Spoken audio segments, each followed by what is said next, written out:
Hello students of class 7th. Today we will discuss activity 3.5 of chapter number 3, fiber to fabric. Collect pieces of silk cloth of various types. Students, आपको क्या करना है, इकट्ठे करने हैं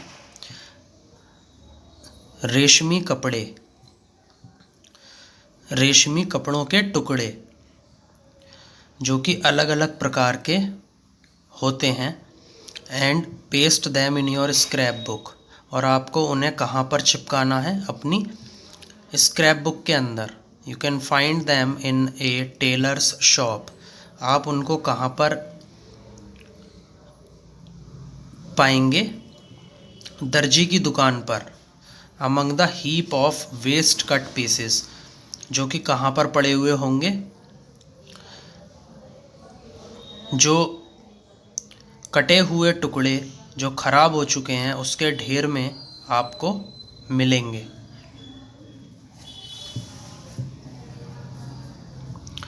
take help of your mother and और teacher.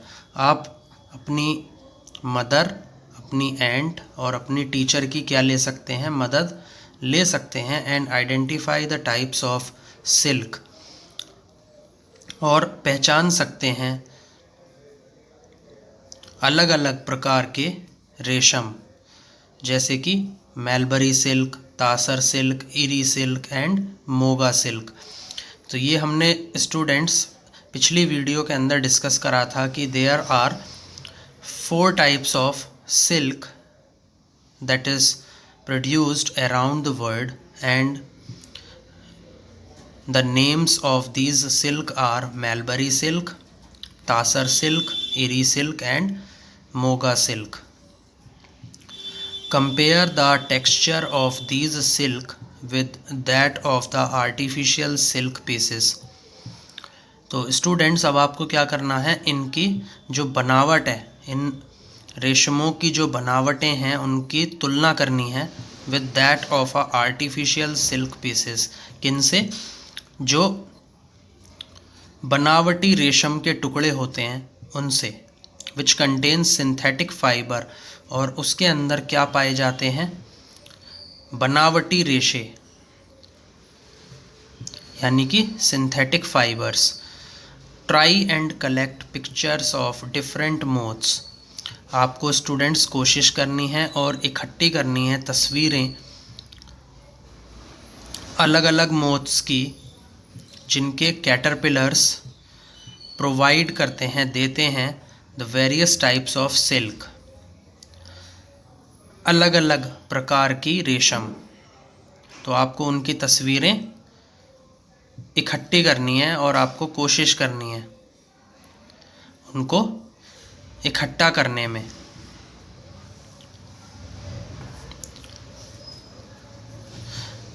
Activity 3.6, take an artificial silk thread and a pure silk thread, burn these threads carefully. तो students, आप एक आर्टिफिशियल यानी कि बनावटी रेशमी धागा ले लीजिए और एक असली रेशमी धागा ले लीजिए। बर्न दीज थ्रेड्स केयरफुली, और स्टूडेंट्स इनको क्या कर दीजिए, आप जला दीजिए सावधानी के साथ। Did you notice any difference in the smell while burning? तो स्टूडेंट्स, क्या आपने कभी एक ये चीज़ नोटिस की कि इनकी जो गंध है, जब आप एक आर्टिफिशियल थ्रेड को जलाएंगे और एक प्योर सिल्क थ्रेड को जलाएंगे तो आपने कुछ बदलाव इनकी गंध के अंदर महसूस किया वाइल बर्निंग, जलाने के बाद?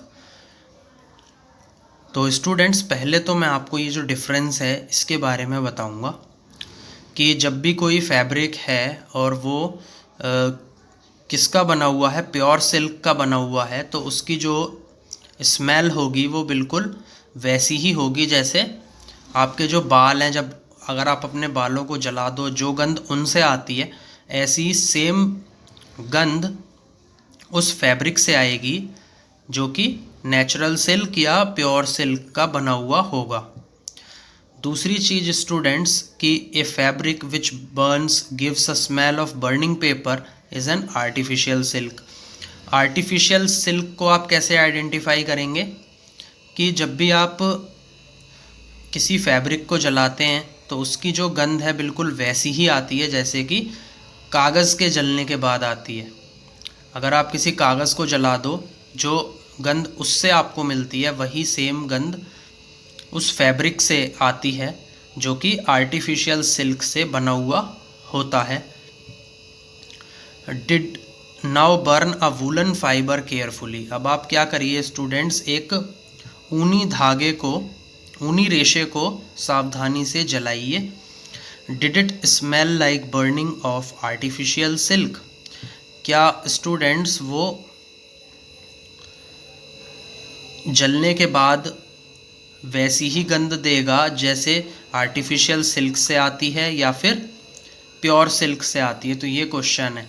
तो इसका आंसर है स्टूडेंट्स कि जब भी हम किसी वूलन फाइबर को जलाएंगे तो वूलन फाइबर जलने के बाद बिल्कुल वैसी ही गंध देगा जैसी कि नेचुरल सिल्क का जो फाइबर होता है वो देता है। तो इसका आंसर होगा प्योर सिल्क।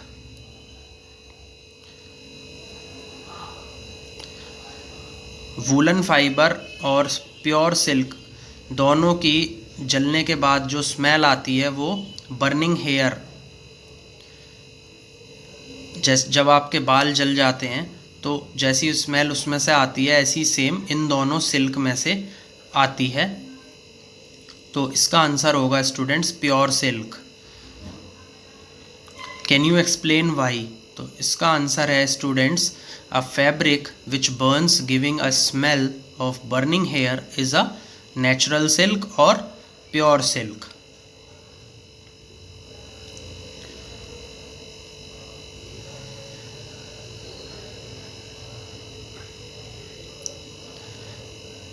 क्योंकि जब दोनों को आप जलाओगे, वूलन फाइबर को और प्योर सिल्क को, तो दोनों से जो स्मेल है वो बर्निंग हेयर की जो स्मेल होती है वैसी ही आएगी।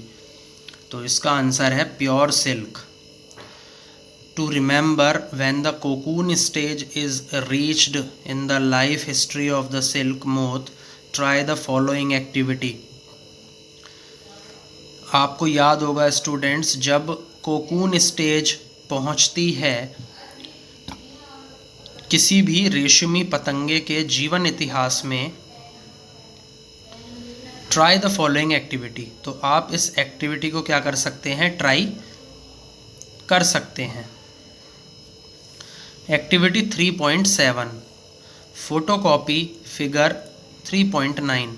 फिगर 3.9 की स्टूडेंट्स आपको क्या करनी है, फोटोकॉपी करनी है। This is your figure 3.9 in which it is shown that life history of silk moth.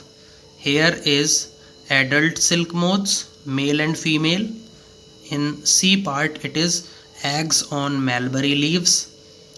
In D part it is silkworm. E part it is cocoon. And F part is cocoon with developing moth. Okay, so this is the life history of a silk moth. So students, you have to photocopy figure 3.9. Cut out pictures of the stages of the life history of the silk moth. आपको students क्या करना है, तस्वीरों को काटना है जो कि क्या शो कर रही हैं, stages of life history of the silk moths. Stages show कर रही हैं ये किसी भी रेशमी पतंगे के जीवन इतिहास के बारे में। तो आपको उनके अंदर जो भी पिक्चर्स हैं, जो भी तस्वीरें हैं, उनको काटना है and paste them on pieces of cardboard और चार्ट पेपर, और उनको किसी भी गत्ते के टुकड़े पे या चार्ट पेपर पे आपको इनको चिपकाना है, पेस्ट करना है। ओके, जंबल दैम, और इनको क्या करना है, सिस्टमेटिक सीरियल वाइज ना लगा के इनको आगे पीछे लगाना है। Now try and arrange the stages in the correct sequence in a cyclic form. अब स्टूडेंट्स आपको इसको क्या करना है, कोशिश करनी है इनको अरेंज करना है, आपको स्टेजेस को बिल्कुल सही सीक्वेंस में in a cyclic form. You have to form a cyclic form, cycle की फॉर्म में आपको ये जो स्टेजेस हैं ये लगानी है चार्ट पेपर पे या कार्डबोर्ड के पीस पे। Whoever does it fastest wins, और जो ये सबसे जल्दी करेगा जो ये काम, वो जीतेगा। You may also describe the life history in your own words। आप जो सिल्क मोथ का जीवन इतिहास है उसके बारे में आप अपने शब्दों में भी बोल सकते हैं। Right it down in your scrap book, और उसके बारे में आप स्क्रैप बुक के अंदर लिख भी सकते हैं। In India women are significantly involved in various kinds of industries related to the silk production। Bharat के अंदर स्टूडेंट्स जितनी भी औरतें हैं वो काफ़ी शामिल रहती हैं अलग अलग प्रकार के उद्योगों के साथ जो किनसे जुड़े हुए होते हैं, रेशम के उत्पादन से जुड़े हुए होते हैं। These are rearing of silkworms, reeling of silk from cocoon and processing of raw silk into fabrics। और स्टूडेंट्स ये क्या करते हैं, इंडस्ट्रीज़ जितने भी उद्योग हैं ये रेशमी के जो कीड़े होते हैं उनका पालन पोषण करते हैं। Reeling of silk from cocoon, और कोये से रेशम को पलटने का काम करते हैं। And processing of raw silk into fabrics, और जो रेशम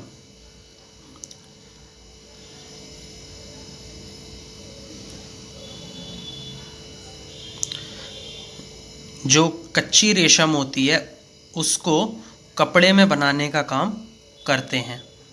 बाय देयर एंटरप्राइज, एंटरप्राइज को भी स्टूडेंट्स हम उद्योग बोलते हैं, इंडस्ट्री को भी हम उद्योग बोलते हैं। Bye there enterprise they contribute the Nations economy. तो स्टूडेंट्स इनके जो उद्योग होते हैं ये किस चीज़ में सहयोग करते हैं, टू द नेशंस इकोनॉमी। ये जो राष्ट्र की जो अर्थव्यवस्था है उसके अंदर अपना सहयोग देते हैं। China leads the world in silk production, जो चाइना है वो क्या करता है, क्या कर रहा है, लीड कर रहा है वर्ल्ड के अंदर इन सिल्क प्रोडक्शन, रेशम के उत्पादन में। तो स्टूडेंट्स अगर आपसे कोई पूछे कि रेशम के उत्पादन में सबसे ऊपर कौन, तो आपका आंसर होगा China. India also ranks among the leading silk producing countries, और इंडिया भी स्टूडेंट्स